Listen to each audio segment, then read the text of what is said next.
recently Andrew Schultz was on Joe Rogan, and he was speaking to Charlemagne about the Breakfast Club being the second biggest platform next to Joe Rogan's platform. He's saying Joe Rogan has the biggest platform. He does the most views. He gets the most reach. Joe Rogan has an effect, blah, blah, blah. Charlemagne was a little in his feelings because he's like, what the fuck, man? I support you. You're on Brilliant Idiots, yada, yada, yada. Breakfast Club does this on these clips, and we're a syndicated radio station, and blah, blah, blah. Well, he took the next step further, and he realized that Joe Rogan... I just found this interesting. That's why I'm bringing this shit up. This isn't really news. This is just like some insider shit that I just... Not even insider shit. Just shit that I pick up while I'm just noticing things on my regular day.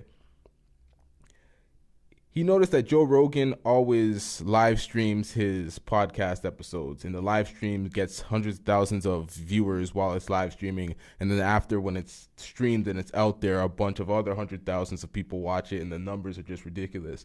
So I think his idea was to live stream the interviews. So they live streamed Haha Davis' interview and didn't do what they thought it would do. It did pretty much the same it would have done if they just dropped it, probably a little less than it would have done normally.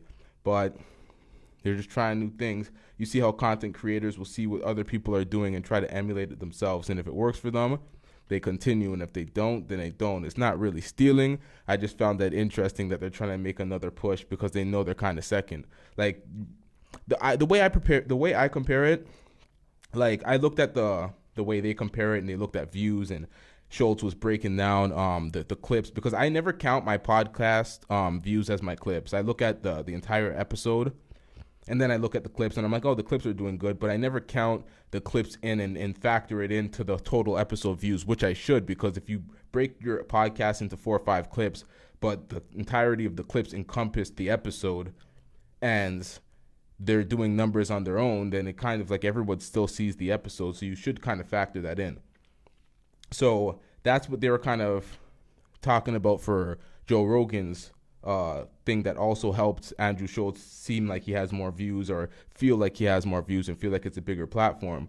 But it wasn't just that. It's because when you're listening to an interview on the radio, like the Breakfast Club has way more, like it reaches way more markets, and it's, you know, it's on the radio and millions of people in different cities, right?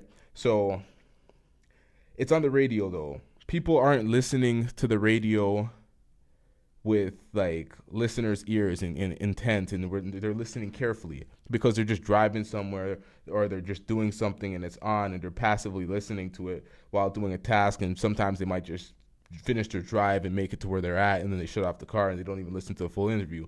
So those views don't have maximum retention. So I don't take that in as being such a big flat platform if you're on a radio interview, because sometimes people aren't getting the full interview and getting for the full pieces. If you download, because Joe Rogan does tens of millions of downloads per episode. So beyond the YouTube, you add in those 10 million of downloads, and when people download a podcast, that is max retention. They're listening to the ads at the end, I'm at the start, at the end, the mid-roll. They're listening to the entirety of the podcast because they downloaded that. They'll be listening to that at the gym, either at work. They can pause it, and it's different when you listen to it that way and you consume it.